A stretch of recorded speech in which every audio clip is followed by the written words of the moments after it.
This is Super Yacht News with E. Sisman. Hi, welcome back to the channel. Okay, we've got an update on the tragic death of the chief engineer on board motor yacht Baton Rouge in Antigua, which we reported on in the last video. Now, firstly, we want to make a correction. The chief engineer's name was Roy Tem. We want to apologize for the mistake we made on his name. This was taken from early reports from news outlets and it was mistakenly spelled incorrectly. Mr. Tem is survived by his wife and 2 children. Now, Burgess Yachts, who managed the vessel, gave us some information on the accident.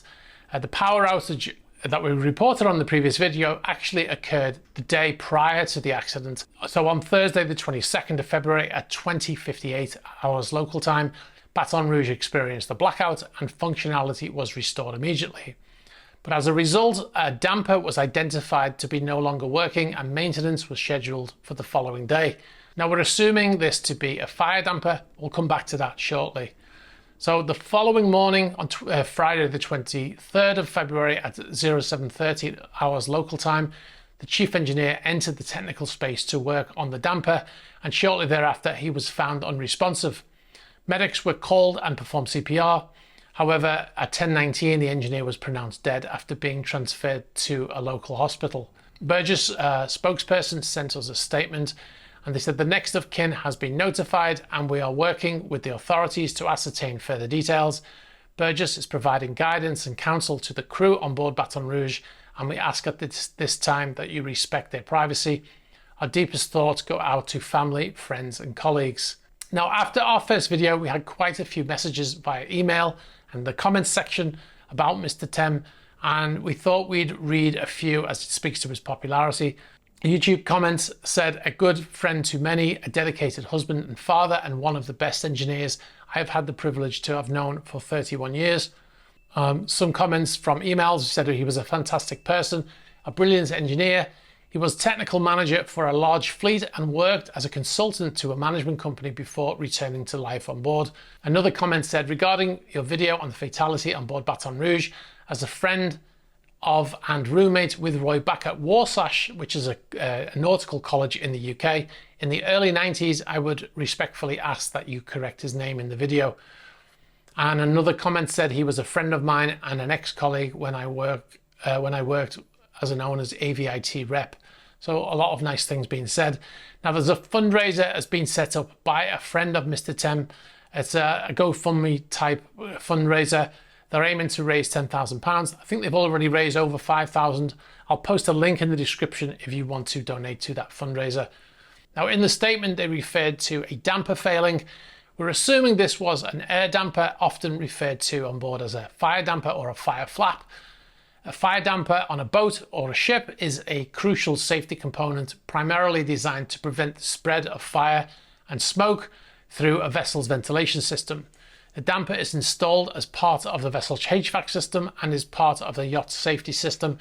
It consists of a set of louvers or blades that can be closed tightly, thereby sealing off the duct and air supply. The damper flaps are by default in the open position, but close when either triggered from the engine room or are possibly operated as part of an automated fire system, as seen in the video on screen. Now, the chief would have had a notification of the damper failing from the yacht's management system, and it's at this point the chief entered the space to work on the issue. Now, we'll have to wait for the report to finally know what actually happened. We noticed some speculation in the comments, which is normal, but that some of them were coming to conclusions, which, blaming or not blaming people. We don't know anything right now other than what's been reported, so we can't come to any conclusions on what happened or if anyone was to blame. So please try to withhold any kind of speculation or blame in the comments section. UK investigators have flown out to Antigua after the incident as the yacht flies a red ensign. It's registered in the Isle of Man. Obviously, we'll keep you informed on any updates.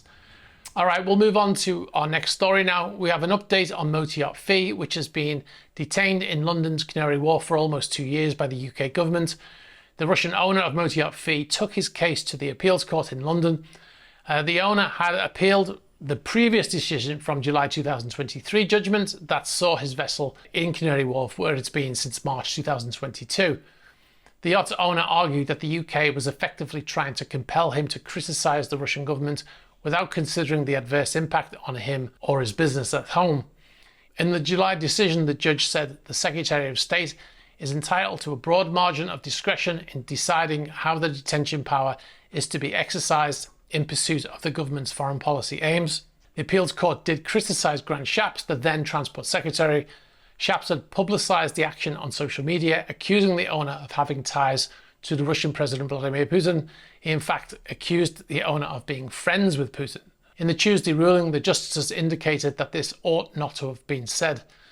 The lawyer for the owner had argued that the detention of the 58-metre or 192-foot yacht might have been a publicity stunt for Shapps. The owner's lawyer further argued that the detention amounted to targeting any wealthy Russian national, even if the person has no power or influence or connections and has done nothing to endorse the regime or its policies. A statement from the Ministry for Transport said today's ruling once again validates our decision to detain the fee superyacht. Will continue to act where necessary to crack down on those benefiting from Putin's regime and their illegal war. The UK regulation for the detention states simply any ship owned, managed, chartered or operated by a person connected with Russia can be detained. All right, we'll move on. Now, in our recent video talking about the crisis in the Panama Canal, there seems to be some confusion in the comments on the reason the water level is dropping and how it's related to climate change.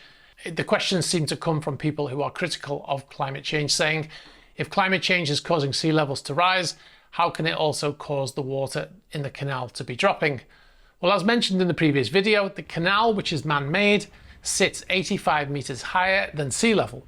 So on either side of the canal, the ships need to be lowered 85 meters to reach the ocean. Each time this happens, 200 million liters of lake water is used, and not all of that water is recovered, so is lost into the ocean on either side, which causes the water level in the lake to drop.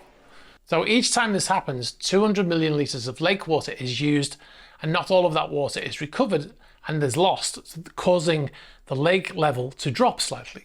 To refill the lake, they rely on rainwater, which comes during the rainy season each year.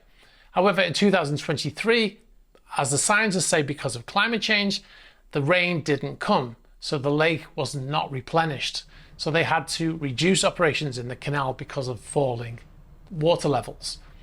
All right, we've got a yacht spot here, very topical. We've got Motor Yacht Fee in London. Motor Yacht Fee's been there actually since November 2021 when she came for an awards ceremony. And then the vessel tried to leave in March and was arrested before she could get out of the lock there, and has been there ever since. She had said to her parents that she was being held on board against her will.